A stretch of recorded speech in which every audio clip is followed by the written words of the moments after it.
Voici comment dépasser 99% des gens en 6 à 12 mois seulement.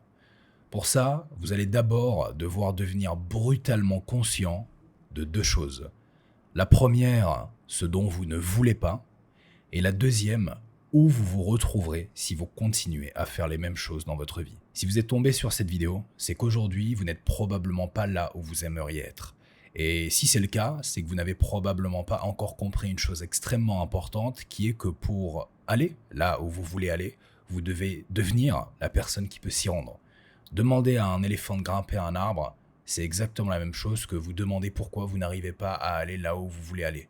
Avant de pouvoir réussir à atteindre l'objectif que vous vous êtes fixé, si tant est que vous vous en soyez fixé un, vous devez d'abord devenir celui qui est capable de l'atteindre. C'est important de comprendre que si vous voulez réussir à avoir, être et faire ce que la plupart des gens ont, sont et ne font pas, vous allez devoir penser différemment de la plupart de ces gens. Et donc agir différemment de la plupart de ces gens. La plupart de ces gens dont vous faites certainement partie aujourd'hui, du coup. Et donc le travail se passe d'abord ici, avant de se passer dans la réalité. Ce qui m'amène au premier point de cette vidéo, qui est que c'est difficile de savoir, parfois, ce que l'on veut. Dans la vie précisément, savoir dire où on se projette dans 1 an, 2 ans, 3 ans, 5 ans, 10 ans. Je sais que beaucoup de gens ont du mal à répondre à cette question. Du coup, l'idée, c'est de prendre la chose à l'envers en ne vous demandant pas qu'est-ce que vous aimeriez faire, avoir ou être, mais plutôt en vous demandant qu'est-ce que vous n'aimeriez pas faire, avoir ou être. Et ne pas vous créer, comme beaucoup le conseillent, une vision, mais créez-vous plutôt une antivision. Une antivision de la personne que vous ne voulez pas être, de la personne que vous imaginez devenir dans vos pires cauchemars. Je sais pas, dans mon cas par exemple, ça aurait été de travailler pour quelqu'un d'autre que moi-même, du matin jusqu'au soir, en étant payé au salaire minimum au travers d'une activité que je déteste, sans pouvoir prendre soin de ma santé mentale, physique ou encore de mes proches, en ayant la contrainte temporelle et spatiale de la liberté et de pouvoir profiter de ce semblant de liberté que durant mes semaines de congés payés ou à la retraite lorsque je serai trop vieux pour pouvoir en profiter, et ce, en ayant besoin de demander la permission à un patron ou à un État. Vous pouvez faire exactement la même chose, prendre une feuille de papier et faire la liste de toutes les choses que vous ne voulez pas être, faire la liste de toutes les choses que vous ne voulez pas faire et faire la liste de toutes les choses que vous ne voulez pas avoir. Et je vous garantis qu'en le faisant et en procédant du coup indirectement par élimination, sans savoir précisément ce que vous auriez aimé faire, ce que vous auriez aimé être ou ce que vous auriez aimé avoir, vous allez arriver avec finalement assez peu d'options restantes puisque vous en aurez éliminé la majorité, et ça vous permettra de savoir du coup non pas seulement quelle a été votre antivision, mais quelle est aussi votre vision. Une fois que vous avez un cap, une fois que vous avez une antivision et du coup également une vision, ce que vous allez vouloir faire, c'est disparaître. Vous allez vouloir disparaître, alors évidemment pas dans le sens littéral du terme, il ne s'agit pas ici, pouf, d'appuyer sur un bouton et puis de ne plus être là. Non, il s'agit ici plutôt de se couper de toutes les choses qui vous ont empêché d'aller là où vous vouliez aller jusqu'à présent. Parce qu'effectivement, encore une fois, comme je le disais précédemment, si vous n'avez pas réussi à aller où vous vouliez aller, c'est que vous n'êtes pas encore devenu la personne qui peut s'y rendre. Et cette personne-là, aujourd'hui, elle a probablement des choses qui l'en ont empêché. Quelles sont ces choses ? Ne vous demandez pas qu'est-ce que vous pouvez rajouter, demandez-vous plutôt qu'est-ce que vous pouvez enlever. Parce que la plupart du temps, le problème ne vient pas des choses que l'on peut faire, le problème vient plutôt des choses que l'on ne fait pas, ou des choses que l'on fait qui nous empêchent de faire. Ces choses-là, aujourd'hui, c'est sûr vous en avez. Que ce soit aller sur les réseaux sociaux, jouer aux jeux vidéo, sortir, fréquenter peut-être les mauvaises personnes et allouer la ressource la plus précieuse qui est la vôtre, à savoir le temps, dans autre chose que ce dans quoi vous devriez l'allouer pour pouvoir aller là où vous voulez aller. Une fois que vous avez fait l'inventaire de toutes ces choses, vous allez vouloir, de manière radicale, les éliminer. L'idée, c'est pas de les éliminer pour toute la vie. L'idée, c'est de les éliminer pendant un temps. Le temps de la disparition que je l'ai cité précédemment. Et pendant cette disparition, vous allez vouloir, en ayant éliminé toutes ces distractions et toutes ces perturbations, vous concentrer sur la vision et l'antivision que vous vous êtes créé, en ayant un objectif clair, lié à des actions claires aussi, que vous allez pouvoir mettre en pratique dès maintenant, au quotidien, à partir du moment où vous allez vous réveiller le matin. Pourquoi à partir du moment où vous allez vous réveiller le matin ? Tout simplement parce que c'est le moment le plus important de la journée. C'est le moment où notre système nerveux, notre cerveau, notre profil hormonal a été réinitialisé de tout ce qui a pu se passer la veille. Et dès les premiers instants, il est donc extrêmement important de prendre les bonnes habitudes pour avoir les bons niveaux d'énergie, d'envie, de motivation.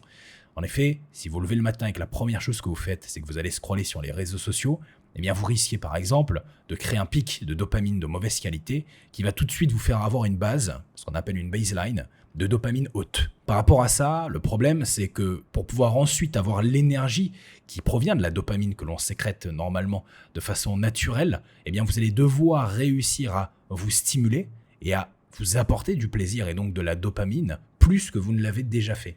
Et en sachant que vous êtes allé tout de suite sur les réseaux sociaux dès le début, ça va être compliqué. Parce qu'à moins que vous fassiez une activité aussi plaisante, voire davantage, vous ne pourrez malheureusement pas ou difficilement réussir à faire les choses qui vous seront moins plaisantes. Commencez donc par les choses les moins plaisantes. Et quand je dis plaisante, c'est pas selon moi ou selon vous, c'est selon le barème que la plupart des gens ont en étant sédatés aux réseaux sociaux, à la malbouffe, à la fête, à l'alcool, ou aux drogues, et en comprenant le fonctionnement de votre système nerveux, sympathique, parasympathique, ainsi que de votre profil hormonal, vous réussirez plus facilement que 99% des gens à atteindre les objectifs que vous êtes fixés. Rappelez-vous que vous êtes en compétition aujourd'hui avec ces 99% de personnes qui n'ont pas de plan, qui n'ont pas forcément parfois même de conscience, qui ne se posent pas assez de questions, et qui, aujourd'hui, sont faciles à battre, en ce sens qu'ils sont, tout comme vous, voire pire que vous, dépendants de tout un tas de distractions et de choses qui vont les empêcher de pouvoir aller de l'avant. Donc si vous arrivez, et c'est pas très difficile dans la société dans laquelle on est, à être juste un peu plus intelligent, un peu plus organisé et peut-être un peu plus discipliné, que vous réussirez sans trop de difficultés à battre ces 99% des gens. Puis finalement vient les fondamentaux ennuyeux que vous devez comprendre, connaître et admettre aussi, et qui sont que on n'a rien sans rien. Peu importe ce que vous voulez, peu importe l'objectif que vous êtes fixé, ça ne va pas tomber du ciel. Ça ne va pas arriver du jour au lendemain et personne ne va venir vous aider pour vous tendre la main et vous permettre d'y accéder. C'est entre vous et vous. Et plus vite vous l'assimilerez, vous l'accepterez, et plus vite vous pourrez passer ce moment chiant qui est que on doit se dire ok, il n'y a que moi. Et après ça, on se réjouit de se dire qu'il n'y a que soi. Parce qu'on sait que l'on est à la fois peut-être notre pire ennemi, mais aussi notre meilleur ami. Et en ce sens, plus vite on l'a compris, plus vite on peut réussir à atteindre ses objectifs. Donc l'idée ici, c'est de vous rappeler que vous allez devoir bosser, que vous allez devoir mettre les heures, que vous allez devoir vous présenter chaque jour face à vos objectifs, et qu'en le faisant, vous avez une chance de provoquer le destin, parce que comme le disent certains, ceux qui sont là tous les jours et qui mettent en place des actions tous les jours, peut-être un jour vont saisir une opportunité, vont saisir une chance que le destin aura mis sur leur chemin. Non pas que je crois au destin, mais plutôt ici comprenez que mathématiquement, il est logique d'un point de vue statistique que si vous devez avoir une opportunité à un moment donné dans ce que vous voulez faire, en vous présentant tous les jours, vous ayez plus de chances de la saisir qu'en ne vous présentant pas. Et parfois, ça peut se jouer à un jour près. Ou parfois, vous pouvez avoir une opportunité, mais être dans l'incapacité de la saisir parce que vous n'avez pas fait le travail en amont qu'il fallait avant.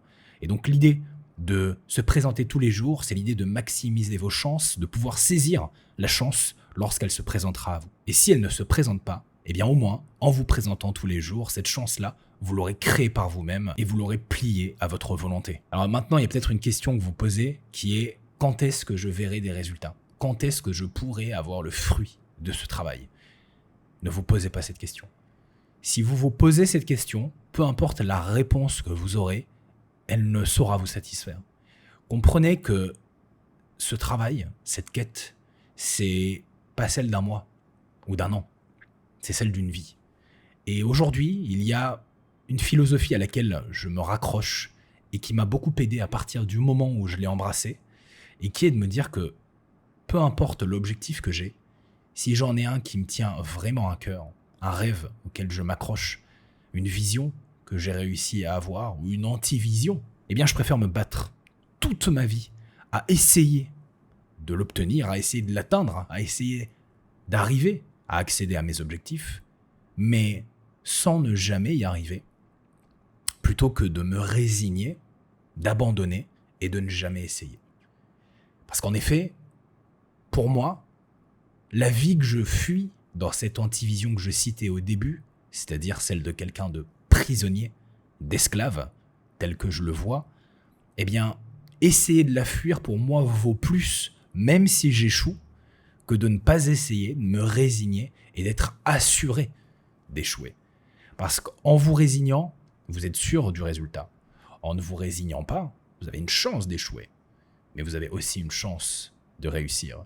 Et je préfère encore une fois essayer toute ma vie et ne pas avoir réussi, mais ne pas avoir de regrets, plutôt que de ne pas essayer et de me demander ce qu'il se serait passé.